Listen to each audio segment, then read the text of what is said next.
Executive Vice President of Urban Department, Urban A&R. Who did you look up to as a producer? Who were the people that you looked up to as your early influence? I'm assuming Jam Master Jay. Jam Master Jay, first and foremost. He was my mentor. He actually took the time to teach me a lot of things. I met him when I was about 19. I actually interned and worked with him and produced for Sugar, Sweet Tea Onyx, all of that. Wow. Working through him. And that's how I met 50 Cent, through him. Through him, okay. 50 was signed to him, and I was one of his producers, and he would let me rock with everything he was doing. That's dope. And he taught me the importance of drums and everything, and just added to my craft. So the transition just kind of was easy for me to get into producing with Jam Master Jay as a mentor. Yeah. Learning how to make songs as well. What made you gravitate towards working with 50 so closely as opposed to some others? I'll tell you the honest to God truth, right? Mm-hmm. His studio was in Queens on Brookville off the Snake Road, right? Okay. This area. And we was in the basement, me, him, and some of his guys. And he was playing me some new Lost Boys songs. Wow. Of course, everyone's an Onyx fan, so I knew what that was. Yeah. And I was like, and then he played this other kid. I was like, I want to work with him. What caught your ear? His voice, his flow, the shit he was saying. It was like, told you a Queens head, you know what it is, because we coming from the era of Queensbridge. Yeah, with the and streets he had and that, stuff that was cross moving. between what Nas and them was doing in the bridge, and then what was new for me and fresh, coming from Southside, and it was like, no one was rapping like that, not even Lost Boys. Yeah, no, they weren't. You know what I mean? Yeah, Lost Boys had They a were way more more like, bouncy, very party, bouncy yeah, party, like, yeah. Even if they said slick stuff, it was bouncy in a bouncy party flow. Yeah, hit someone rapping with aggression, going hard, saying wild shit. I was like, I want to work with him, yo. I want to work with him. He's like, you want to work with him? He's like, he live right up the street. So he went right up the conduit, picked him up, came back, told me come outside. I walked outside, seen a kid with a chain, had 5 nickels and 1 quarter. Wow. 50 Cent.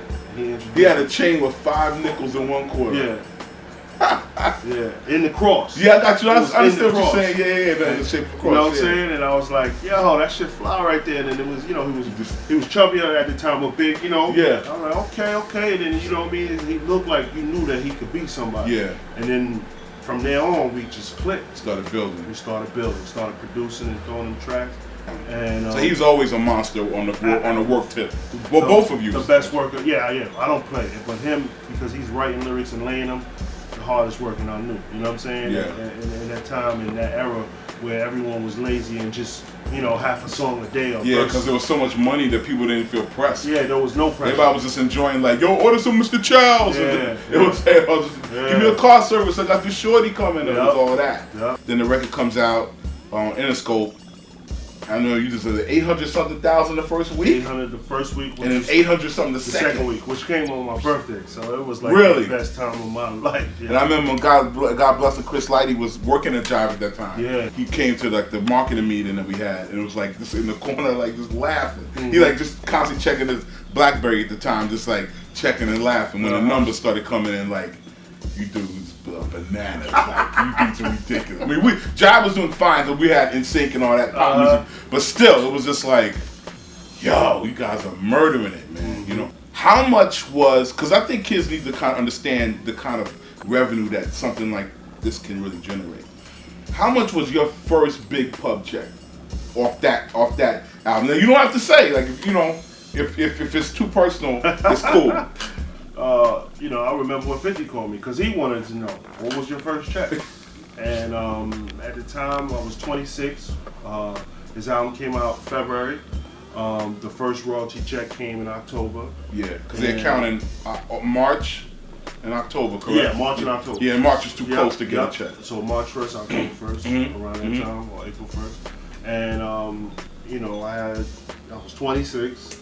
I was managing him, so we had a lot of touring going on. Well, you guys stayed on the road. Yeah, and I had did my publishing deal. Of course. So I had like 300 in the bank or whatever, and then that check came and it was 700,000, and I watched my account say $1 million. You know what I'm saying? So here I am, 26 with $1 million. Like, what the fuck? I got $1 million. Liquid. Yeah, the check was literally at $700,000. And you had 3 in the bank, so yeah, I'm a millionaire now. Yeah, so I'm like, holy shit. So how did that feel? Yeah, that was amazing, man. Come on, we was working hard, you know what I'm saying, and doing all of that, and I knew that the odds were in my favor because everyone was saying no, and everyone was scared to work with him. And then I put all of that into it. So I engineered him, I managed him, I produced him. So I had multiple revenue streams. Because you did everything. Yeah, so when it came back, it was executive producer point, it was producer points in there. It was, I had a hefty share. To this day, I still receive so much residuals work from that. I'm sure. And at that time, 26, being from the hood, you know what I mean? Yo, time to shine. Get that Range Rover, that game, talk about it, hit it, love it. We gonna get all of that. All of that. And I just started, wilding out. Yeah, whatever. You gotta get used to it. Yeah. You gotta get used to it. Yeah. So like looking back on, and then obviously the second album, and then looking back on that run you had, like, what's just a couple of like adventures that you remember having, like the crazy where it's like, yo, I can't believe my life right now. The crazy. Give me the craziest one. The crazy ones was, of course, the groupie stories girls and all that and stuff. Yeah. But then the amount of wild cats that I used to have to back down, I used to call thinking that we was soft and like was try to test 50 through me. Mm-hmm. So you get Suge Knights, you get everyone's calling, you know what I mean? And they're trying to see where your temperature's at, and based on that, that's how they respond. Yeah. So look, nothing happened, right? Yeah, so true. my temperature was right. You know what I'm saying? They knew that. I was like, we got our vests on, and we got our guns Brennan, nigga. Yeah. We wear that shit. Yeah. You know what I'm saying? It's real. It's real. Suge, like, I had to tell him that on the phone before, you know what I mean? And it was like, because he was testing to see if everyone he would come up to video shoot in my club, try to shake heads up. We'd be like this, you know what I mean? Yeah. Like, ain't nobody scared. Yeah. You know what I mean? We God fearing, we ain't man fearing. Yeah. You know what I'm saying? Yeah. So, he had to see that, and a lot of other people like that had to see that, and I had to deal with a lot of that, which no one else had to deal with because I was his go-to guy. You were the point guy. You were the front line. But you decided to exit unit just because you felt like you just weren't being compensated properly for the work that you were doing. No, I wasn't. Is that how No. It was at a point where before all these labels were doing 360, I was managing, producing, and running the company. And the term 360 literally came a year after. And 50 was saying, yo, Sha, you're doing a lot. Like, you're managing the groups, you're producing, and you're president. I think you need to kind of figure out which one you want to do, as well as the fact that, it just was at that point where everyone felt like they could do it on their own.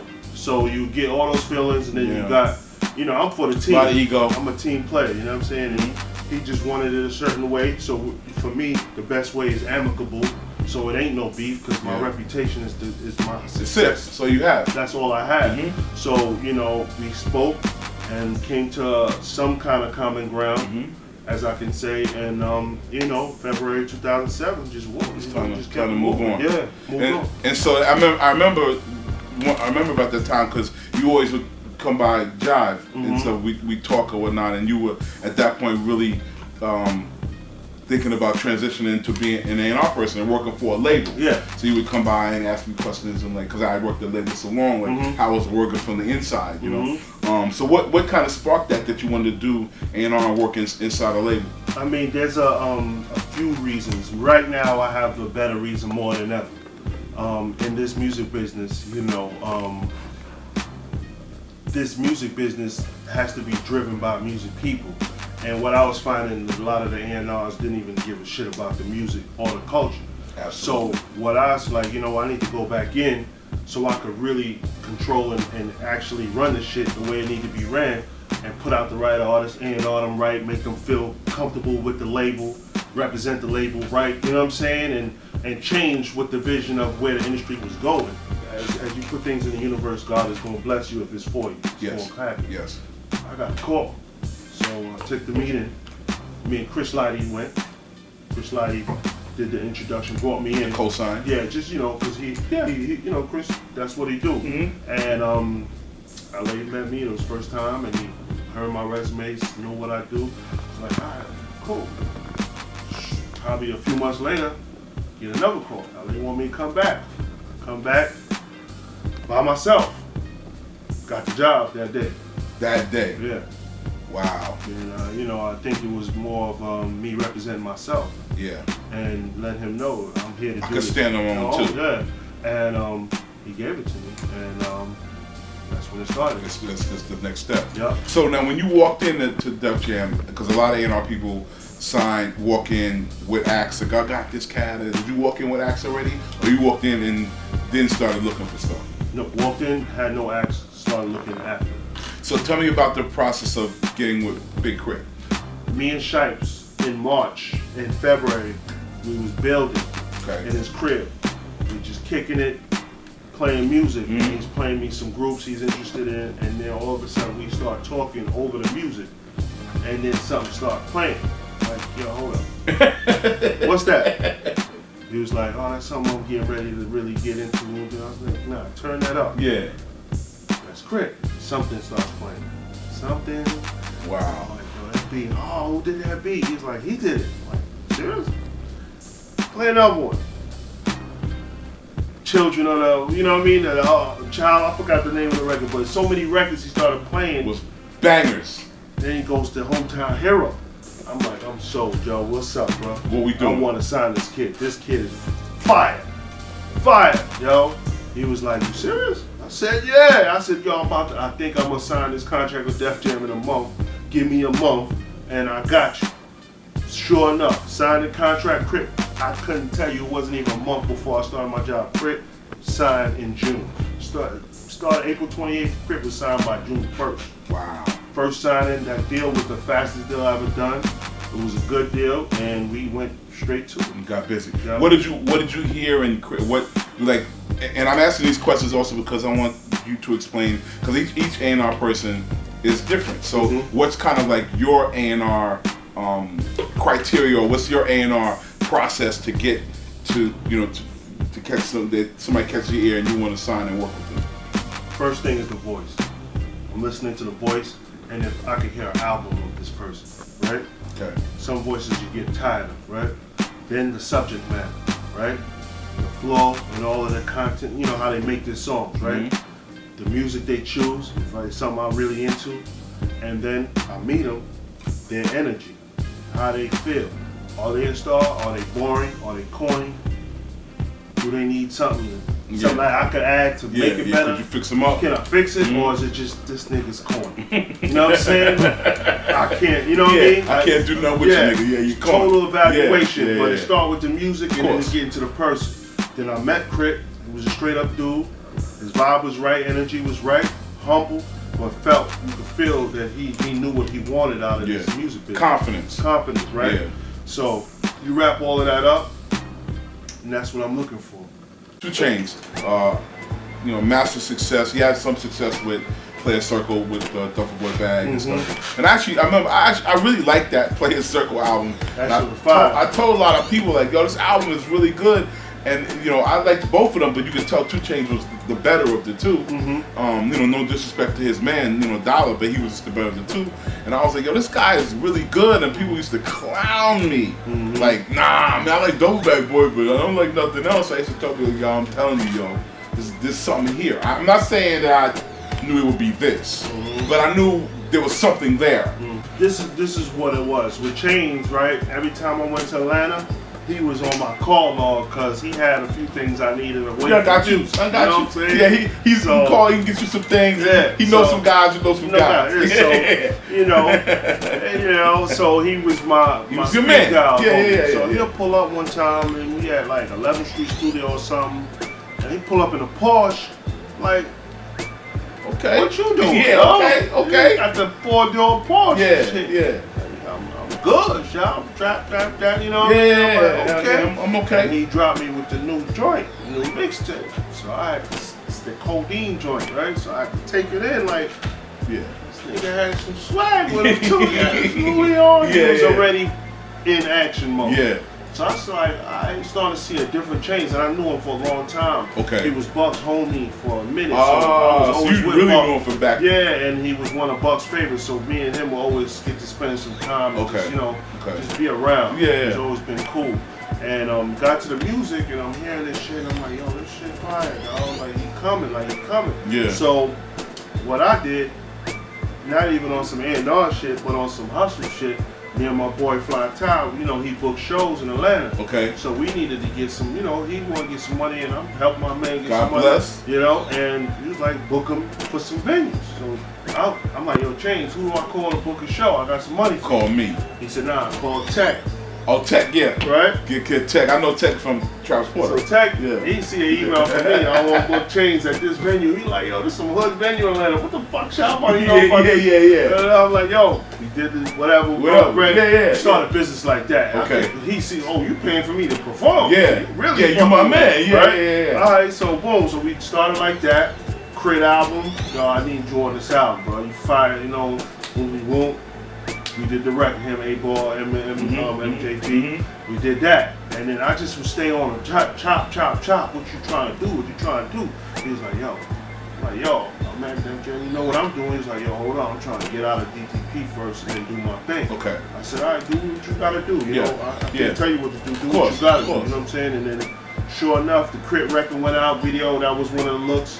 Right on that. His True to My Religion, his mixtape came out that November. Exploded. Splendid. And I'm like calling him already, like trying, and then he finally gets to that point where he's like, you know, almost free within what he was trying to be. Yeah, you know, all the other people came after. They came after with the shenanigans, the meetings, the fakeness, the bullshit. You know, he knew me and understood her, and I was just comfortable. Not only did he knew you, but the most important thing is that he knew that you understood him. Yeah. Because I'm booking them in venues. Yeah, and then I'm putting them on my albums that I'm doing. You saw the essential. Yeah, it was like you got there when the record blew up. It was like you was there from gate. You watched him go up the ladder. Yeah, and you know, at that time, and then January hit, he had everyone call me. Of course. You know what I mean? And, you know, I told Barry and everyone at the company that we really needed this. And then one day I get an email from Barry. He was like, Sha, I support you. Get it. And he gave me the blessings to do the deal based on me wanting to do the deal. Of course, people came after like, oh, it's my deal. I want to do this. I've been calling him. Yeah, I've been calling. I've been talking to Tech for a month. Y'all faking. This is what we do. We plant seeds early. Yeah. Not late. You late blooming ass. Yeah. You know what I mean? Following my trail.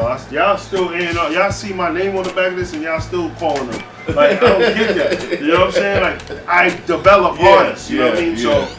So with Chains, I had a rapport. I was already in. And with me, it's all about, you know, rapport with everyone and respect, and between not only him, Tech, Theo, his lawyer, it was all the way around 100. Yeah. And they felt comfortable, and it was something that we could work out technically where everything worked in his favor. In January he signed. August he was #1. Wow. What's your plan here at Epic? I mean, you know, Epic is obviously a very corporate company, part of Sony, not known for rap per se, you know, yet. What's your plan to kind of bring some stuff in here? Like, how you try to mine this field? Well, as you see my track record, I've been around and created and worked with stars that I could have just stood next to and coasted. I'm not a coaster. I don't stand next to stars. I create new ones. So I came here to create a whole new urban roster, as well as what's already here, such as Future and some of the stuff that's here. Travis Scott. And create new superstars in this music business. So when people really because sometimes people got it confused. Did he do that with 50? Did 50 do it on his own? Was it Chris Friday? Yeah, was it with Crit? Did he really sign? Did he do 2 Chainz? Let's get it. Don't get it fucked up. Don't tell him like, listen, man. Listen to the records. Look at the #1s and follow the trail. All right. So I'm here to do that. Open the floodgate, let new artists in, sign them up. None of that bullshit. This is what I do, and I don't need no tape around it. No politics, no pecking orders, no bullshit.